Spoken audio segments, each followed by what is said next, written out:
Assalamualaikum warahmatullahi wabarakatuh. Waalaikumsalam warahmatullahi wabarakatuh. 88,5 Mega Drama FM, top lagunya pasti infonya. Selamat malam untuk pendengar. Jumpa kembali bersama Dani Damaraya dalam dialog interaktif bersama Inner Motivation BIM. Tepat di hari Rabu di 14 Januari 2026, dan selama 1 jam ke depan kita akan membersamai pendengar di mana saja berada, seperti itu ya. Dan sebelum masuk ke tema kita pada malam hari ini, kita sapa terlebih dahulu narasumber yang sudah hadir di studio Radio Irama FM. Selamat malam untuk Pak Pram Prasetya Ahmad. Selamat malam Mas Dani. Assalamualaikum warahmatullahi wabarakatuh. Waalaikumsalam warahmatullahi wabarakatuh. Dan untuk Pak Pram, mungkin sebelum masuk ke tema kita pada malam hari ini, monggo bisa disampaikan terlebih dahulu para pendengar kita. Mas Dani, para pendengar yang berbahagia di mana saja berada, Assalamualaikum warahmatullahi wabarakatuh. Waalaikumsalam. Alhamdulillah hari ini kita ketemu lagi dalam bincang-bincang BIM bersama Inner Motivation. Hari ini saya akan melanjutkan materi kita minggu yang lalu, yaitu tantangan generasi muda di era global. Kemarin sudah kami sampaikan ya beberapa alasan, dan tentu saja semuanya berorientasi untuk bagaimana ke depan kita bisa yakinkan bahwa mereka atau kita yang hari ini akan dilanjutkan oleh sang generasi penerus itu, kita bisa paham bahwa sang generasi penerus kita adalah yang hebat ya. Untuk itu perlu saya sampaikan beberapa tantangan yang memang harus dihadapi di era global oleh generasi muda. Jadi yang pertama, kita masih mengulas Madani yang kemarin itu ya, yaitu bahwa yang namanya persaingan dunia kerja di era global ini memang sangat ketat, sehingga orientasinya sekali lagi adalah pada kompetensi ya, kemampuan untuk bisa bersaing, bukan semata-mata oh ya saya ini punya ijazah ini, saya bisa kerja, oh saya bisa punya ijazah ini, saya bisa nyalon ini nyalon itu umpamanya itu ya.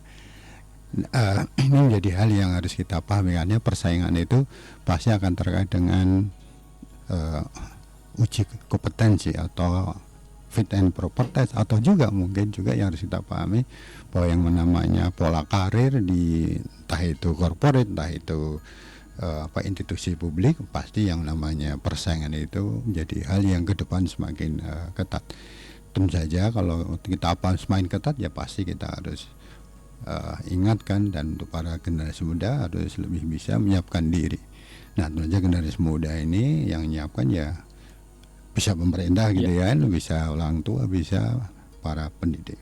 Nah yang kedua adalah di era global ada istilah ketidakpastian karir ya, karena dinamika di dunia usaha luar biasa kan. Ada sekian banyak pabrik mungkin karena persaingan itu kan, ada sekian bangkrut itu. Kalau pabriknya bangkrut pasti juga istilahnya outletnya, toko-tokonya tutup juga gitu ya. Kita ada paham beberapa perusahaan besar di negeri kita ya. Tentu saja tidak hanya perusahaan yang dalam tanda petik dari dalam, namun juga ada perusahaan-perusahaan atau usaha besar yang juga mulai tutup gitu kan, entah itu yang retail dan sebagainya. Kita mengenal beberapa istilahnya dunia usaha yang itu investasi gunanya banyak yang tutup. Nah itu artinya apa? Artinya bahwa generasi muda itu harus paham bahwa yang namanya ke depan tuh pola karir itu luar biasa dinamikanya gitu kan. Dan tentu saja ini seringkali menjadikan kadang-kadang yang namanya ijazah itu tidak mesti linear gitu kan, tidak linear. Menteri Keuangan kita aja adalah seorang teknik kan, contoh aja. Artinya banyak yang kemudian harus dipahami bahwa ketika kita bicara tentang dunia kerja kita harus siap. Nah tentu saja kesiapan ketika menghadapi adanya PHK, adanya perubahan pabrik ya, karena kan yang namanya corporate atau pabrik itu kadang-kadang ketika dia tidak bangkrut, namun kemudian yang didatang adalah peralatan yang modern yang mungkin untuk generasi yang tua kan tidak bisa paham kan gitu kan, atau kemudian generasi muda juga, namun ketika peralatan baru susah beradaptasi, mau nggak mau akan ada perubahan. Nah ini adalah pola karir yang serba tidak pasti. Nah kemudian yang kedua adalah memang harus diakui bahwa sampai hari ini istilahnya kesesuaian antara pendidikan tinggi dan dunia kerja di Indonesia ini memang belum match gitu ya. Artinya kita ini sebenarnya butuh apa sih gitu ya di dunia kerja ke depan, lalu yang sudah ada berapa, apa saja, bidang apa, program apa, tapi kan belum ke sana gitu kan, sehingga banyak perguruan tinggi itu ya yang penting buka menerima mahasiswa baru ya, perkara ketika dia menjadi sudah lulus seperti apa kan seringkali dunia pendidikan tidak berhitung ke sana ya. Tahun lalu kalau tidak keliru di Jogja saja itu ada 8 kampus yang tutup gitu ya. Betul. Itu artinya bahwa yang namanya istilahnya kesesuaian antara pendidikan dan dunia kerja sekali lagi di Indonesia ini belum matching gitu ya, belum matching istilahnya. Nah kemudian yang kemarin kita bahas adalah bahwa tantangan generasi muda di era global adalah budaya serba instan gitu ya. Jadi tentu saja ini menjadikan polanya menjadi pola maunya cepat gitu kan, enggan menghadapi tantangan, enggan menghadapi proses ya, termasuk orientasi pada cepat hasil udah bukan semata-mata untuk bicara tentang kebaikan ke depan. Nah, di aspek ini kemarin yang belum kita bahas begini Mas Dandi dan juga para pendengar, bahwa ternyata budaya instan ini juga menjadikan nanti ke arah budaya konsumerisme gitu ya. Artinya apa? Kita dengan mudah, oh ini begitu scroll atau buka HP, oh ini ada barang menarik gitu kan. Nah, asal tertarik gitu, padahal butuh ya enggak mungkin hanya tadi beli gitu. Nah, ada penilaian begini Mas dan juga para pendengar, bahwa ternyata ketika orang terbiasa, mohon maaf ya, ini penilaian terbiasa belanja melalui online gitu ya, atau melalui aplikasi, itu menjadikan orang yang belanja itu tidak punya budaya hemat karena nggak merasa melihat uangnya kan. Betul. Tapi kalau kita umpamanya megang dompet, lalu kita buka, dompet kita ini tinggal ada 2 lembar 50.000. Nah, ketika mau ngeluarin, wah ini nanti ada. Kalau semuanya tak keluarin saya nggak punya, jadi agak dihemat. Nah, itu seperti itu. Jadi ternyata budaya instan itu juga berdampak pada budaya konsumerisme, sehingga kalau belanja pun nggak merasa nggak perlu hemat gitu kan. Nah, tentu saja ini akan menciptakan istilahnya inefisiensi dan dan sebagainya ya. Sama kalau orang mamanya kan negara asing ya, entah itu umroh atau haji, itu ketika belanja dengan real kan merasa nggak berkurang rupiahnya belum kelong gitu ya. Akhirnya ya sudah, orang Indonesia terkenal jago belanja ketika di Mekah Madinah umpamanya. Nah, ada lagi efek yang itu menjadi hal yang harus kita cermati, yaitu apa? Budaya instan ini juga berdampak pada tidak adanya kesadaran untuk berhemat gitu ya. Jadi banyak generasi muda kita yang enggan menabung gitu kan. Kenapa? Terbiasa instan, terbiasa kontemporer, jarang berpikir yang akan datang gitu kan. Padahal kan ya kalau zaman istilahnya zaman seperti saya itu kan yang namanya hemat itu ya harus diingatkan, ada dulunya yang Bank Bimbung ya. Harus menabung dan sebagainya. Jadi ini yang menjadikan kita harus pahami bahwa ternyata yang namanya di era global, budaya instan itu punya punya efek yang lumayan negatifnya. Kemudian yang berikutnya lagi yang harus jadi yang harus dipahami oleh generasi muda adalah, mari sudah kita bahas, adalah mulai dari FOMO dan kepo ya. Fear of missing out dan keep everything particular object. Jadi perasaan yang mudah cemas gitu kan, kemudian perasaan kebiasaan kepo ini juga akan menjadikan generasi muda akan terjawab pada hal-hal yang tidak berorientasi pada istilahnya tantangan realita gitu kan. Jadi waktunya habis untuk hanya kepo terhadap sesuatu yang dia nggak butuh gitu kan, tapi kalau enggak ya anggapannya wah ini saya nanti ketinggalan. Sama juga dengan FOMO gitu kan. Kalau saya nggak ngerti ceritanya ini Nanti kalau ditanya, lah dia kan cemas kalau hanya. Nah ini budaya yang sebenarnya menyita energi yang tidak sedikit, baik waktu dan juga tenaga serta kesempatan untuk berpikir yang lain yang yang positif. Nah kemudian tantangan yang juga harus diingat oleh para generasi yang kemarin sudah kita bahas terkait dengan paparan atau misalnya konten-konten negatif yang ada di gadget ya. Jadi kita harus pahami yang namanya gadget itu seringkali berisi tentang hoax, kemudian juga pornografi, kemudian juga kekerasan, lalu tawaran judi online dan sebagainya. Nah ini saja juga kita bisa pahami bahwa memang muncullah budaya baru ketika orang kemudian terbiasa menggunakan gadget kan, budaya marker gitu ya, malas gerak. Nah, itu aja nanti akan berdampak pada banyak hal baik fisik maupun psikis. Nah ini tantangan. Nah tentu saja kalau kita ingin menghindari, tentu saja kita harus imbangkan ya antara memanfaatkan waktu dengan gadgetnya ya, kita batasi, lalu bagaimana kita juga melatih kemampuan untuk bisa berinteraksi, berkomunikasi, karena itu juga nanti akan berdampak positif yang tidak sedikit.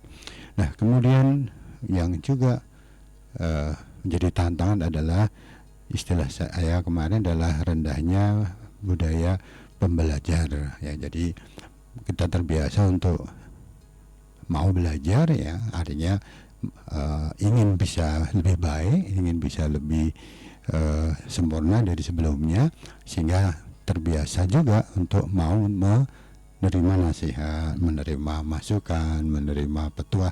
Nah ini yang mulai rendah gitu kan, karena sekarang banyak orang nggak dinasihati gitu kan. Kalau dinasihati disanggapnya memasuki atau intervensi pada privasi, padahal kan kita sadar bahwa memang kita tidak mungkin sempurna, sehingga perlu berubah menjadi semakin baik. Nah tapi ini yang kemudian menjadi tantangan generasi muda. Nah ada hal yang kemudian juga harus dipahami, utamanya mereka-mereka yang terbiasa dengan game ya, nge-game, karena ini indikasi pada perilaku yang terus kekanak-kanakan gitu ya, bermain sehingga lupa tanggung jawab. Nah ini juga bagian dari rendahnya budaya pembelajaran kan. Kanak-kanak kan ya enggan kalau dinasihati gitu kan. Pokoknya bermain mencari kesenangan sesaat. Nah kemudian juga sudah kita bahas kemarin adalah terkait dengan erosi nilai-nilai. Jadi terkait dengan moral, terkait dengan etika dan sebagainya, yang itu juga mulai turun. Nah kenapa ini juga dianggap menjadi tantangan? Karena memang di dalam kehidupan kita ini, apalagi bangsa Indonesia dengan dasar sebagai negara yang religius kan nilai-nilai agama kan nggak berubah gitu kan. Banyak yang Islam ini kan semakin sibuk masyarakat kan, sholat ya tetap 5 waktu gitu kan dan sebagainya. Mereka yang non Islam, Nasrani ya tetap yang namanya kebaktian itu tetap ada dan sebagainya. Nah nilai-nilai ini ke arah sini semakin istilahnya tergerus. Nah tergerusnya pemahaman terhadap value, nilai-nilai baik nilai-nilai religi maupun nilai-nilai sosial ini memang seolah ini menganggap adalah satu aspek saja. Ini aspek religi, ini aspek kehidupan beragama. Namun sesungguhnya tidak semata-mata demikian. Karena kalau kita bicara tentang kualitas kinerja otak umpamanya, pemahaman tentang aspek-aspek spiritualitas, kecerdasan religius, kecerdasan emosi itu juga akan berdampak langsung pada kualitas kinerja otak. Ya. Jadi ketika orang memiliki kepekaan sosial umpamanya, Mas Dhani sudah terbiasa kalau lewat depannya orang tua yang lebih tua kan kalau bahasa Jawa kan derek langkung gitu kan, nuwun sewu gitu kan. Dan itu nggak berubah, diganti nuwun sebelah orang. Nah maknanya apa? Maknanya bahwa nilai-nilai itu ternyata berdampak pada banyak hal, umpamanya pengendalian diri. Jadi kita ngerti, menghormati, kita tahu posisi kita. Nah, pemahaman tentang seperti ini menjadi penting di era di era global ya.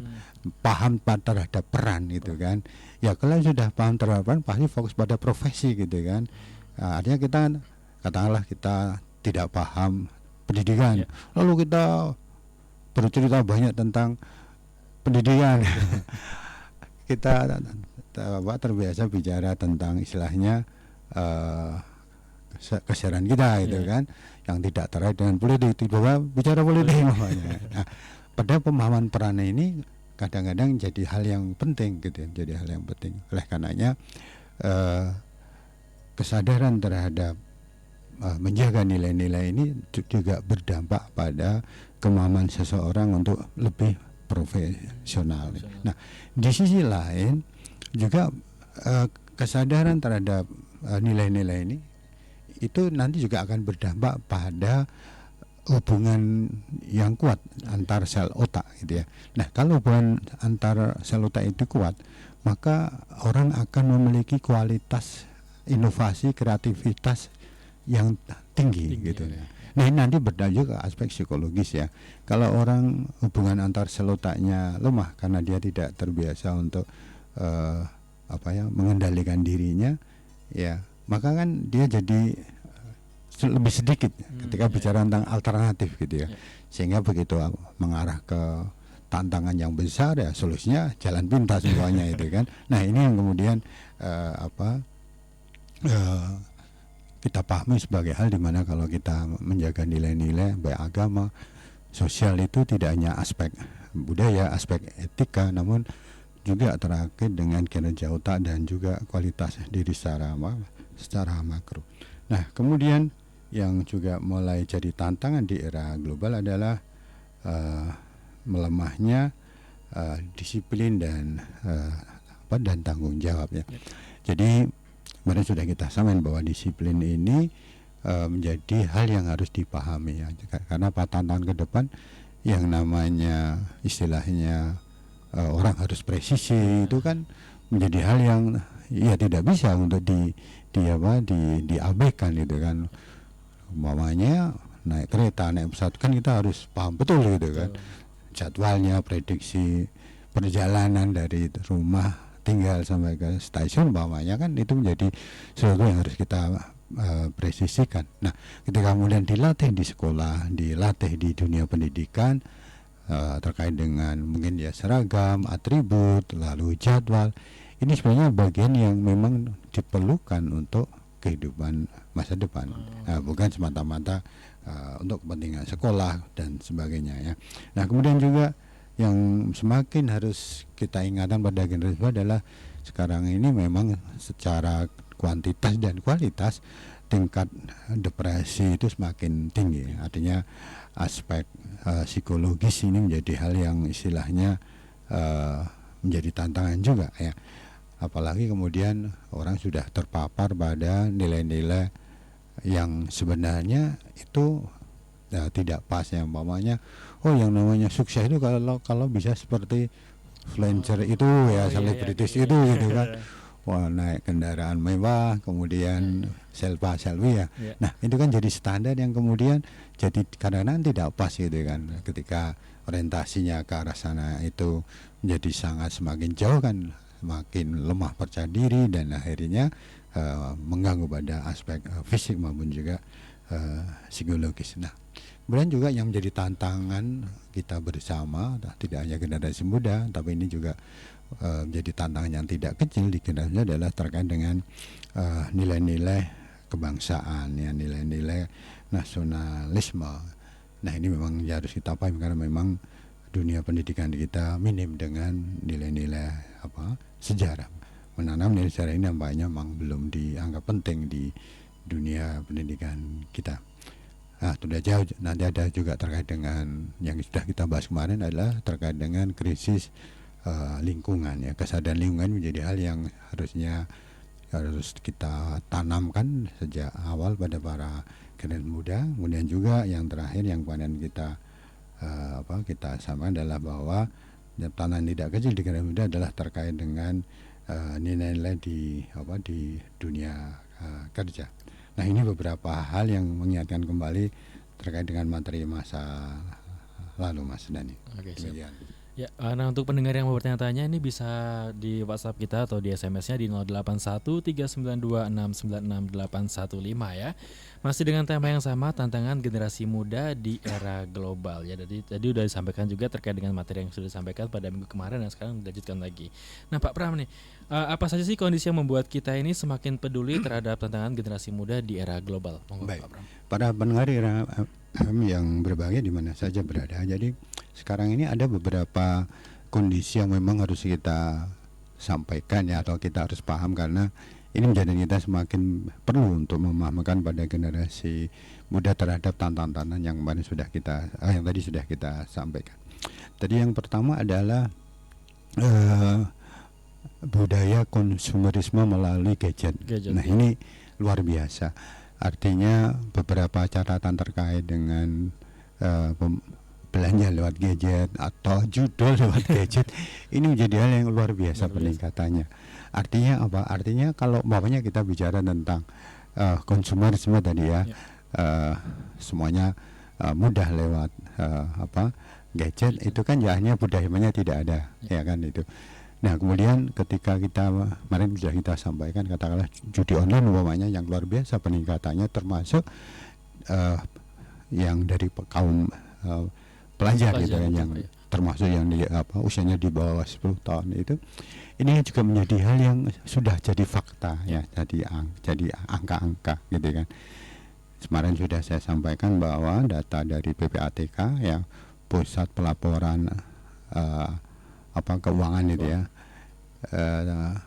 itu di 2025, penutupan 2025 terkait dengan judi online ini transaksinya sudah 1.200 triliun gitu kan. Itu wah, bukan angka main-main ya. Kemarin sudah sama-sama sampaikan bahwa yang namanya sertifikasi guru nasional itu di angka 300-an triliun gitu kan. MBG untuk sekian juta itu 300-an triliun. Ini judi ini sudah di angka 1.000. Nah, ini kondisi yang memang jadi sekedar data, tapi harusnya tidak. Ini jadi keprihatinan kita ya, melatih anak-anak kita, mengingatkan anak-anak kita, termasuk orang tua gitu kan. Karena ini apalagi kalau pelajar itu pasti kan mereka uangnya dari orang tua kan itu. Makanya orang tua harus dalam bahasanya jueh gitu kan. Ini untuk apa saja gitu kan. Artinya tidak boleh kita kemudian sekedar memenuhi keinginan anak. Juga umpamanya kita perlu juga mengingatkan di dunia pendidikan bahwa yang namanya tawaran atau istilahnya judi online itu kan juga karena gencarnya tawaran yang ada di online gitu kan. Betul, saya kayaknya setiap buka katakanlah aplikasi berita umpamanya kan mesti ada tawaran itu. Pasti ada itu ya, pasti ada. Nah, kalau ini sudah jadi data ya mestinya kita harus ingatkan jangan sampai masuk ke ranah yang kayak gitu, Pak. Dan tentu saja mestinya pemerintah juga perlu untuk bisa take dulu lah yang gitu-gitu ya, termasuk juga pornografinya.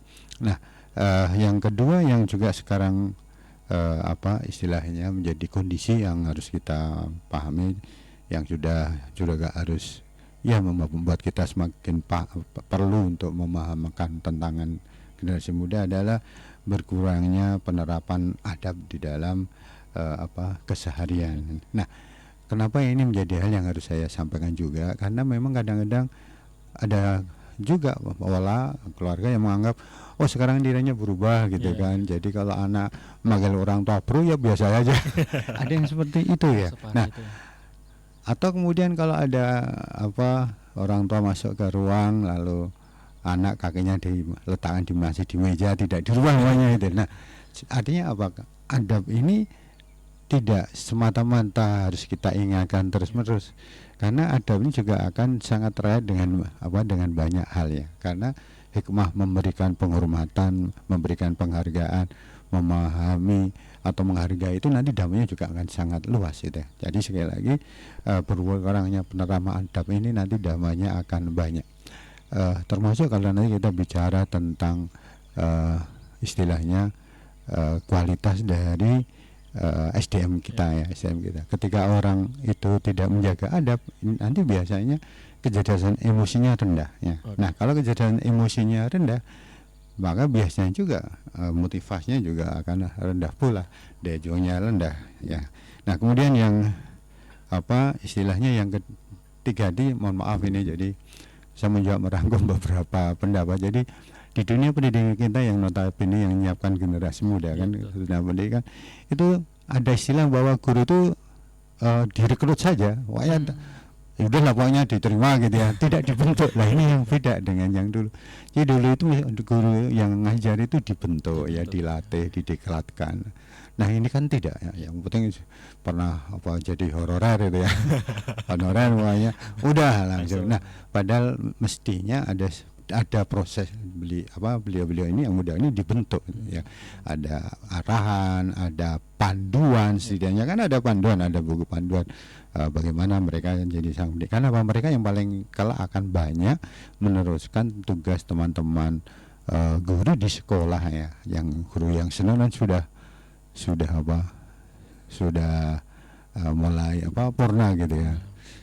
Makanya kadang-kadang juga masih ya bukannya spesifik, namun di tempat sekolah di mana saya di komite itu jumlah guru negeri sama P3K dan Paruh-Harto itu banyak P3K dan Paruh-Harto yang notabene tadi pemerintah tidak memberikan diklat, tidak membentuk dan sebagainya, asal direkrut saja lah itu kalau menurut hemat saya. Nah ini kan kondisi, artinya dunia pendidikan ada kondisi di mana akan ada semacam pelemahan terhadap kualitas mendidik kan.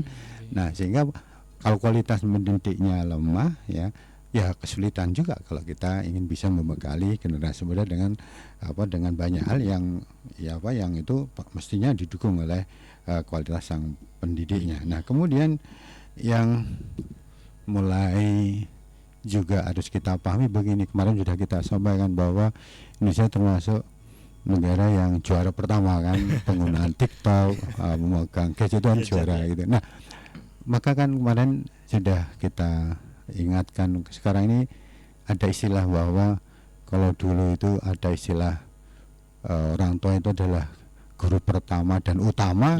Sekarang guru utama pertama HP kan itu. Anak bayi itu sudah pegang HP kan, meskipun dia belum bisa bicara, orang tua belum bisa ngomong, tapi dia ingin jadi bahan. Nah ini nanti akan parah lagi kalau mamanya ada istilah begini kan, mestinya guru di sekolah kan pengganti orang tua gitu kan. Tapi memang diganti HP juga. Diganti HP juga semuanya. Kalau guru mengajar itu memang tugasnya, kadang-kadang kan tidak hanya sekedar mengajar kan, memberikan aspek konsultatif, peduli, empati, dan kalau ini kemudian cuma digantikan HP atau kemudian banyak kegiatan siswa yang harus mengenai HP kan, efeknya jadi tadi HP jadi guru pertama dan utama gitu. Nah itu efeknya kan tentu saja banyak, tidak hanya secara efek secara fisik, juga efek secara psikologis, bahkan juga efek secara spiritualitas. Nah kemudian yang berikutnya lagi yang memang kondisi sekarang sudah jadi data, yaitu munculnya atau meningkatnya jumlah generasi muda yang penyakit degeneratif ya. Jadi penyakit degeneratif istilahnya adalah bahwa mestinya penyakit itu muncul di orang-orang yang tua lah, usianya 50 tahun ke atas, 40 tahun ke atas, atau 60 tahun ke atas. Namun sekarang mulai diidap oleh mereka yang masih muda-muda. Maka kemarin saya juga ada Wahani sekarang yang HD ya, hemodialisa, cuci darah itu sekarang juga banyak yang muda-muda. Banyak banget yang muda-muda ya. Bahkan ada yang itu usianya berapa itu ya, 15 namun sudah harus hemodialisa. Nah tidak hanya itu, saya juga dapat laporan bahwa yang namanya anak SM pendidikan menengah gitu kan, itu juga ada yang sudah banyak yang kena wasir atau ambeien bawahnya, diabetes itu dan sebagainya. Nah itu menandakan ada pola yang menjadikan penyakit itu tidak menimpa mereka yang sudah berusia karena umur dan sebagainya, namun ternyata kaum muda. Nah itu saja ini muncul dampak dari mana? Mungkin dampak dari pola hidup ya, apalagi ada tadi mager itu malas gerak kan, otomatis berpenyakitan. Kemudian pola makan yang instan umpamanya gitu kan. Nah ini kan juga menjadi hal yang harus ini sudah jadi data ya. Makanya ada yang pernah mencermati bahwa Indonesia ini termasuk yang sangat memanfaatkan yang namanya mie instan itu. Kayaknya Iya, Pak. tertinggi karena orang sangat menggantung pada itu ya. Nah, tentu saja ini kan menjadi hal yang dalam tanda petik kan tidak sehat karena terkait dengan pengawet dan sebagainya. Nah, jadi penyakit dengue itu pasti banyak faktornya ya. Tentu saja juga ada aspek psikosomatisnya. Nah, kemudian yang berikutnya lagi yang sudah ada adalah memang sekarang mulai harus kita paham yang namanya kompetisi di era guru itu sangat luar biasa ya, sangat luar biasa. Artinya kita tidak hanya bersaing di negeri sendiri dengan sesama warga negara, kita juga bersaing dengan tenaga kerja asing yang tidak hanya bidang teknis atau keahlian, namun juga banyak tenaga kerja yang bekerja di bidang yang kasar gitu kan. Banyak, bahkan beberapa pabrik di luar Jawa sana itu kan, wah itu berapa ribu gitu kan, asramanya luar biasa. Artinya kita harus juga paham bahwa ada kondisi yang memang istilahnya sudah terjadi gitu kan. Nah, ada lagi yang menarik, kemarin saya sempat dengan seorang guru besar, seorang profesor, dia bercerita bahwa di negara Amerika dari suatu survei ya, ini yang cerita seorang profesor, jadi saya ya masih valid lah. Dia mengatakan adalah bahwa hampir 39% ya perusahaan di Amerika itu sudah tidak lagi menerima pegawai generasi Gen Z. Nah, artinya mereka sudah, dan itu kan mudah cara. Jadi Gen Z itu, kalau saya tidak terkait dengan semata-mata karena tahun ya, ada yang mengatakan Gen Z itu mulai tahun sekian atau dari era ini. Tapi kalau saya lebih pada perilaku, pada apa ciri-ciri. Nah, tentu saja mereka kan Gen Z mesti ada juga positifnya kan, ada juga negatifnya kan. Nah, mereka-mereka yang kemudian di kelompok Gen Z ini sudah ketahuan, wah ini Gen Z dan di ciri negatifnya banyak, ya sudah nggak akan diterima. Ibaratnya ya langsung dicentang aja, coret aja. Nah, tidak hanya di sana, tidak hanya di Amerika, saya juga pernah baca satu jurnal bahwa sudah beberapa corporate di dalam negeri pun juga mulai enggan istilahnya merekrut Gen Z, atau nah ini yang sudah muncul datanya adalah banyak generasi Gen Z ini yang resign ya. Jadi keluar dari pekerjaan. Nah, kalau ini sudah jadi data, ya apakah kita kemudian biarkannya? Minimal begini, minimal oke lah secara periodik Gen Z itu memang di usia seperti sekarang ini kan, yang sekarang masih sekolah, masih kuliah. Namun yang penting adalah kita perlu hilangkan ya sisi negatifnya ya. Ada beberapa yang kalau kita bicara tentang Gen Z itu yang dari sisi negatifnya, yang ya tentu saja ini sekaligus untuk mengingatkan generasi muda agar jangan sampai kita memiliki ciri Gen Z yang negatif. Yang pertama adalah terlalu memiliki ekspektasi yang berlebihan atau terlalu ambisi.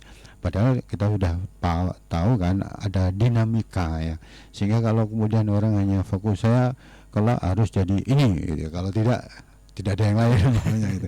Ya ada baiknya, namun ketika orang berlebihan di dalam ekspektasi, maka dia akan memiliki kebiasaan untuk mengejas dulu ya. Saya kalau di perusahaan ini saya harus begini, padahal kan masih ada adaptasi, ada penyesuaian. Begitu ada penyesuaian, wah ini tidak sesuai. Nah, padahal karena memang belum mengerti gitu ya. Makanya kan salah satu kelemahan Gen Z adalah ketika di luar ekspektasinya, maka dia tidak mudah untuk diberitahu, tidak mudah untuk menerima petua, tidak mudah menerima nasihat. Ya sudah, daripada ini sudahlah keluar aja gitu ya. Oleh karena saya juga dapat informasi begini, bahwa beberapa perusahaan sekarang ini mementingkan pengalaman kerja. Jadi kalau orang itu fresh graduate ya lulus, maka sebaiknya dia harus segera punya pekerjaan, karena di dalam bekerja dia belajar banyak hal yang tidak ada di pendidikan ya. kerjasama, support, berkolaborasi, bersinergis dan sebagainya itu ada di dalam dunia kerja. Makanya pengalaman kerja itu jadi penting. Nah, kelemahan yang kedua dari Gen Z atau ciri Gen Z yang kedua adalah tadi soal hal yang instan ya. Nah, ini yang penting kita harus pahami supaya itu ada proses ya, ada proses. Makanya kalau melihat makanya Mas Dani kan suka lihat sepak bola nggak? Suka ya? Pak. Pasti suka banget. Suka ya? Iya, suka. Di antara permainan sepak bola ini yang paling suka adegan di mana? Adegan cetak golnya, Pak. Ya, cetak gol kan? Itu seneng kan? Seneng banget, Pak. Coba sekarang kalau kita bikin istilahnya dokumen yang penting ngegol aja. Ya gak ada hasilnya kan, harus ada proses gitu ya. Pokoknya bola basket sama kan, bagus yang paling adalah menyetak bola masuk di di keranjang gitu kan. Wah, ini daripada masuknya biar tidak terlalu tinggi ya, dibuat tingginya 1 meter. Jadi apa? Jadi ada yang namanya tantangan atau proses yang itu sesungguhnya menjadi bagian yang tak terpisahkan dari yang namanya sukses gitu ya. Makanya ada yang sukses itu perjalanan, bukan semata-mata bagian yang dicapai, tapi itu bentuk perjalanan gitu. Oleh karenanya budaya instan itu merusak aspek proses, termasuk juga nanti bicara tentang aspek penalarannya dan sebagainya. Nah, kemudian ciri yang berikutnya lagi adalah aspek marker atau malas gerak atau cenderung malas cenderung malas. Nah, malas ini biasanya karena tidak punya orientasi yang kuat terhadap tanggung jawab masa depan. Jadi kalau saya kadang juga masih heran kalau ada anak katakanlah kelas 2 SMA ketika ditanya kamu punya cita-cita apa? Belum tahu. Masih bingung. Wah, itu ya bagi saya maaf itu mengerikan itu. Karena artinya dia selama ini belajar tanpa orientasi gitu kan. Tanpa orientasi. Jadi ya bukan hal yang yang mudah diabaikan. Kita harus mulai cermati hal yang seperti ini. Nah, kemudian juga generasi Gen Z ada ciri negatifnya yaitu suka membandingkan ya, suka membandingkan. Jadi orientasinya juga bukan pada kualitas atau pada kinerja atau produktivitas, namun dia langsung ke arah membandingkan. Nah, ketika membandingkan kemudian istilahnya wah, ternyata kalau di sana gajinya sekian, di sini sekian lah. Jadi hanya dia jadi malas atau menurunkan motivasi. Nah, kemudian ciri negatif yang berikutnya adalah terlalu bebas di media sosial dan ini atau tidak memiliki kesadaran untuk empati dan simpati, artinya cuek dan sebagainya. Padahal ini juga nanti punya dampak banyak. Nah, ini beberapa hal yang sudah ada ya kan, dan tentu saja kita harus prihatin kalau bila sekian corporate mulai tidak menerima Gen Z. Nah, tentu saja kan jadi bukan hal yang harus kita pahami. Jangan sampai kemudian kita atau generasi muda kita itu masuk ke kelompok Gen Z yang negatif. Itu Mas Dani. Oke, Pak Pram. Dan untuk pendengar yang masih mau bertanya juga masih bisa di WhatsApp kita di 081392696815 masih dengan tema tantangan generasi muda di era global. Nah, tadi sudah disampaikan bahwasannya apa saja kondisi yang harus kita pedulikan gitu ya. Dan kemudian nih Pak Pram, harapan apa sih yang diletakkan pada generasi muda terkait dengan tantangan generasi muda di era global? Monggo Pak Pram. Baik. Para pendengar di Ramai yang berbahagia, ada harapan yang memang itu diletakkan pada generasi muda kita ya. Yang pertama adalah bahwa generasi muda itu memang kita siapkan menjadi generasi penerus yang diandalkan ya. Artinya kita yang sudah istilahnya di posisi lanjut, lansia katakanlah demikian, atau harus siap akan digantikan oleh siapa saja ya, entah itu di bidang institusi publik, di swasta. Kita berharap bahwa pengganti kita adalah generasi yang memang kita yakin bahwa dia itu akan bisa lebih baik dari kita. Tapi ini hal yang memang kadang-kadang ya tantangan juga kan, tantangan juga. ya kita perlulah saling untuk mengevaluasi. Tapi yang jelas generasi muda itu memang sangat diharapkan dia itu menjadi penerus yang apa yang diandalkan lebih baik daripada sebelumnya, daripada kita. Nah kemudian yang kedua, generasi muda itu harapan kita adalah memiliki daya saing yang kompetitif ya. Karena apa? Karena ke depan yang jelas persaingan itu semakin tinggi, dan kita ingat di era pasar bebas seperti sekarang ini, kita di dalam negeri tidak hanya bersaing sesama warga negara, namun juga memang aturan internasional membolehkan ya bersaing dengan dari luar tenaga kerja asing dari luar. Nah kemudian yang ketiga yang juga diharapkan pada generasi muda adalah bahwa kita ingatkan bahwa sang generasi muda ini adalah menjadi harapan keluarga itu menjadi kebanggaan keluarga ya. Jadi kebanggaan keluarga artinya itu menjadi bagian yang yang penting, artinya mau menjaga keluarga, nama baik keluarga, dan bahkan kelak bisa dibangun. Ini menjadi harapan yang tidak kecil. Nah tentu saja untuk bisa ke sana kan ini peran dari banyak pihak namun yang penting generasi muda itu paham kalian atau para generasi muda ini memang menjadi sosok yang ingin keluarga itu, kalau cerita tentang dia itu cerita yang membanggakan gitu ya. Kalau kemana-mana menjadi hal yang bisa dibanggakan. Nah kemudian yang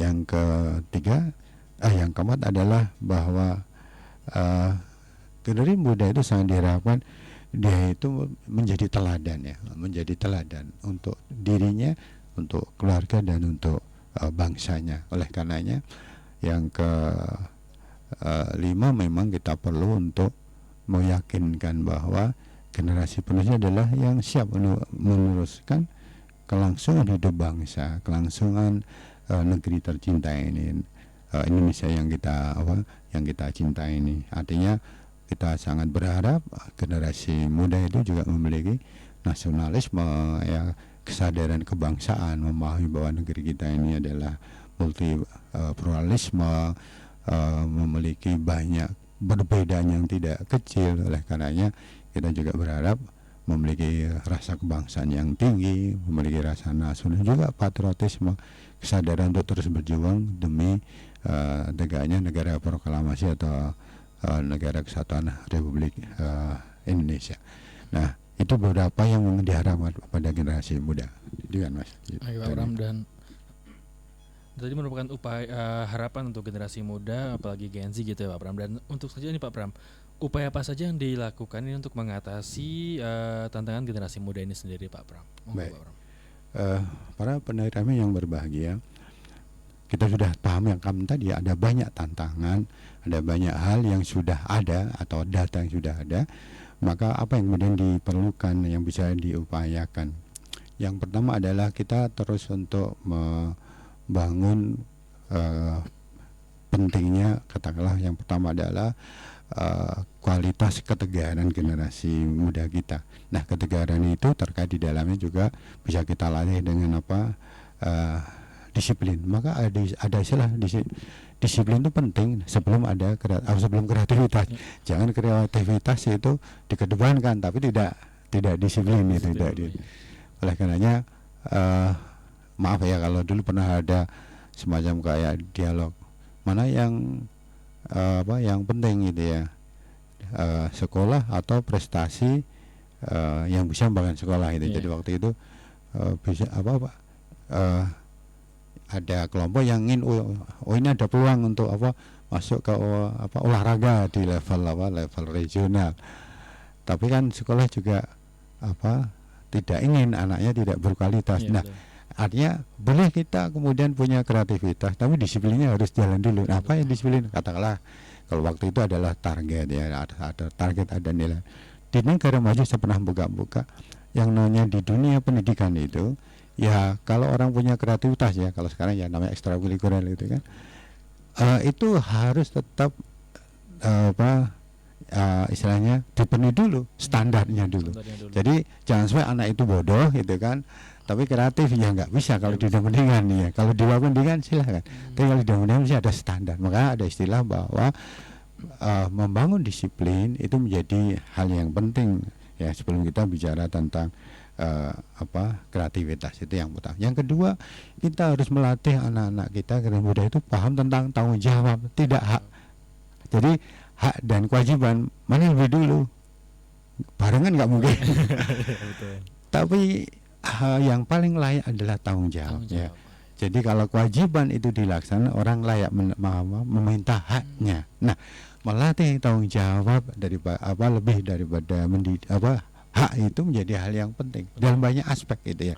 Jadi tidak bisa anak itu kita biarkan hanya kita memenuhi tuntutan dia, ya kan? Maka di dalam parenting umpamanya ini harus diimbangkan ya. Yang namanya reward pada anak itu harus sejalan dengan tanggung jawab atau kewajiban. Nah, ini jangan sampai kemudian orang tua itu lupa gitu, sehingga katakanlah nggak ada salahnya sebenarnya orang tua itu punya cara untuk menilai. Nah, katakanlah, nak kamu ternyata setelah saya evaluasi dari sisi ini, ya umpamanya sholatnya semakin mundur gitu kan, kalau yang lainnya ke gerejanya semakin jarang, atau kemudian prestasinya semakin artinya orang tua itu perlu mengevaluasi gitu ya. Nah ini mohon maaf para pendengar, ini yang sekarang mulai luntur itu ya. Artinya apa? Orang tua nggak pernah nganggap anak itu punya masalah. Kalau dulu mohon maaf ya, saya dulu sering orang datang, Pak Pram, bagaimana ini anak saya pelajaran lainnya bagus-bagus ini ya 9, tapi kalau pelajaran matematika nggak pernah 6 gitu ya. Lalu kemudian kita terapi dengan banyak cara dan alhamdulillah bisa. Nah sekarang nggak ada orang tua mengeluh gitu ya. Kenapa? Nggak ada standar kan? Standar betul. Mau pintar mau yang penting lulus gitu. Nah jadi sekarang ini kepedulian pada anak ini kadang-kadang terabaikan karena nggak ada tuntutan gitu. Tidak ada tuntutan berprestasi, tidak ada macam-macam gitu kan. Kalau dulu ya zaman saya masuk perguruan tinggi ya harus tes lagi kan, diuji perguruan tinggi itu menguji, dan nah kalau sekarang tidak gitu kan, beda ada banyak cara, tapi yang jelas ini menjadikan kualitas yang istilahnya karena tantangannya sedikit ya kualitasnya dia mungkin baik. Jadi melatih anak-anak itu ada kewajiban yang harus dipenuhi, ada tanggung jawab yang harus dipenuhi, ini harus didahulukan ya sebelum nanti dia bicara tentang hak, harus kita latih itu. Nah nanti kebiasaan juga kalau ini sudah kita latih, insya Allah di dunia kerja amanapun gitu kan, corporate atau institusi publik, maka dia akan paham orientasi pada produktivitas pada kerja akan dia dahulukan, bukan haknya. Nah itu ya. Nah kemudian yang juga harus kita latih adalah melatih tentang proses penalaran. Artinya tidak hanya sekedar hasil ya. Nah ini yang kadang-kadang mohon maaf kadang-kadang dengan yang kadang di dalam adalah yang penting bisa menjawab gitu. Materi ini yang penting soalnya jawabannya ini soalnya. Nah proses penalaran tidak masuk. Nah proses penalaran itu tidak hanya terkait semata-mata aspek sains ya, aspek teknik ya, namun juga aspek-aspek yang sifatnya humaniora itu juga akan ada penalarannya kan. Itu katakanlah kalau anak itu tidak terbiasa disiplin, apa kelak jari kan bisa kita prediksikan kan, terbiasa melanggar aturan gitu kan, terbiasa untuk menentang aturan yang ada gitu kan, itu bisa kita prediksikan ya. Termasuk pokoknya ini sifat ego itu kan penalarannya juga kalau kamu ego kan nanti muncullah hal kedua seperti kamu sifat sombong ada penalaran. Nah jadi pendidikan pada anak baik di rumah maupun di sekolah harus kita ingatkan ada proses istilahnya penalaran, tidak hanya terkait dengan sains namun juga ada penalaran yang tipenya sosial dan sebagainya ya.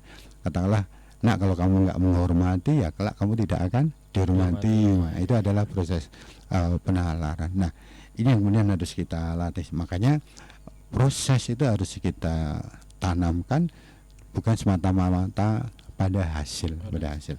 Nah kemudian yang juga harus kita tanamkan pada generasi muda kita agar bisa mengerti adalah kita tetap harus mengedepankan melatih adab ya. Jadi ada istilah adab lebih dulu sebelum skill ya, sebelum kemampuan. Nah, adab itu kan pola hati ya, pola hati artinya pemahamannya banyak cara ya, entah itu aspek religi, aspek kecerdasan emosional. Namun yang penting generasi muda tetap mengedepankan nilai-nilai itu, karena sebagai negara yang berketuhanan maka nilai agama itu kan sifatnya abadi gitu kan. Ada nilai dan tidak bisa kita merubah gara-gara perjalanan zaman dan sebagainya. Nah kemudian yang berikutnya lagi ada begini, kita harus melatih anak-anak itu untuk memahami makna. Jadi katakanlah anak itu sedang down bawahnya ya, ya orang tua perlu mengingatkan itu ya, tidak, mohon maaf, tidak sekedar udahlah kalau udah difikirkan udah. Biasanya begitu. Nah itu kan kita tidak melatih anak-anak untuk istilahnya memahami mana. Katakanlah ya mestinya kita bisa sampaikan, nah ini memang sesuatu yang berat, menyakitkan, tapi ketika kamu bisa melewati ini, kamu akan memiliki ketegaran, kamu akan kokoh, jiwa kamu akan kuat, semakin bagus. Nah itu jadi penalaran menjadi penting, atau makna itu menjadi penting sebelum kita paham tentang kondisi nyamannya. Nah kemudian yang perlu kita pahamkan juga pada generasi muda adalah yaitu senantiasa memiliki orientasi yang kuat terhadap tanggung jawab masa depan ya. Nah tanggung jawab masa depan itu bukan semata-mata terletak pada profesi ya, tapi juga tanggung jawab itu masa depan terkait dengan kesadaran tentang peran dia. Oh ya, kalau saya kelak sudah bekerja, orang tua saya belum sudah nggak punya apa-apa. Nah jadi oh ya saya juga harus meyakinkan beliau, saya siap untuk menggantikan untuk mencukupi gitu. Oh kalau saya kelak kerja, saya mau punya adik-adik yang kecil ya, orang tua nggak mungkin lagi kan. Nah kalau demikian saya harus menyiapkan profesi saya untuk bahagia saya dan juga bahagia adik-adik yang harus saya bantu. Nah memahamkan peran ini memang harus perlu ditanamkan.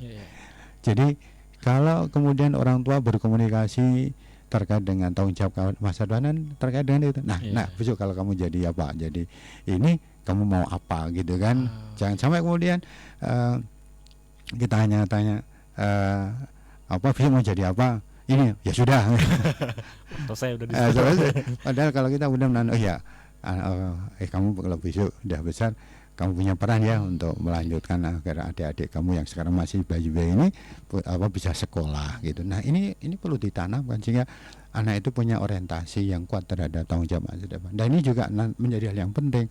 Kalau kemudian anak-anak kita latih terhadap tanggung jawab yang jelas ya terhadap masa depan, maka dia tidak akan mudah tergoda terhadap hal yang lainnya gitu kan. Tidak termudah kepo, tidak mudah untuk FOMO, tidak mudah untuk kemudian putus asa dari hal yang mungkin sederhana ya. Artinya apa? Oh ya saya harus tegar, oh ya saya harus tingkatkan. Kenapa? Saya ditunggu kelak oleh adik-adik saya ditunggu kelak oleh orang tua saya semakin lanjut. Nah ini menjadi perlu itu kan. Sebenarnya banyak metodenya. Jadi kalau mau dipakai bisa aja Bapak Ibu guru bisa melatih seperti ini. Coba kamu bikin satu tulisan ya, bentuk surat ya terkait dengan rencana kamu masa depan dan rencana terhadap orang tua dan adik kamu. Silakan tulis gitu kan. Silakan ke guru, nanti diserahkan guru sudah pakai amplop gitu kan. Lalu nanti setelah berapa waktu ini dikirim ke orang tua masing-masing. Itu kan suatu yang luar biasa gitu. Artinya sekali lagi melatih anak-anak tanggung jawab masa depan menjadi hal yang penting. Nah kemudian yang juga harus dilatih pada generasi muda kita adalah aspek kemandirian ya. Jadi kita perlu melatih anak itu untuk paham dengan kemandirian, untuk semuanya tidak tergantung pada orang tua. Anak itu harus kita latih. Belajar ini kalau di sana cukup banyak hal. Nah kemudian yang berikutnya lagi yang harus kita latihkan untuk menghadapi tantangan itu semuanya adalah kemampuan untuk berkomunikasi. Harus kita latih, berinteraksi, bersilaturahmi dan sebagainya. Nah kemudian juga yang tidak kalah pentingnya adalah terkait dengan manajemen keuangan. Nah itu kan, artinya kita harus latih anak-anak kita untuk memanage uangnya gitu. Ada jangan sampai kita membiarkan aja anak dikasih uang lalu langsung ya untuk dihabiskan gitu. Itu menjadi hal yang yang harus kita ingatkan. Jika kalau anak minta uang, pasti yang harus kita tanya dulu ini kebutuhan atau keinginan gitu ya. Kalau itu keinginan tentu aja bisa ditunda. Kalau ini kebutuhan apa ya harus semuanya dipenuhi bawahnya itu. Jadi malah deh keuangan, dan kemudian kita terus mengingatkan anak itu untuk senantiasa menabung gitu. Bukan kamu dikasih uang sudah ditabung, ya itu kita terus ingatkan biar anak itu punya kemampuan untuk mengendalikan diri. Nah kemudian juga yang perlu kita latih juga adalah pola hidup sehat ya. Ini pola hidup sehat itu saja banyak aspeknya, tidak hanya sehat secara fisik dan juga secara batin.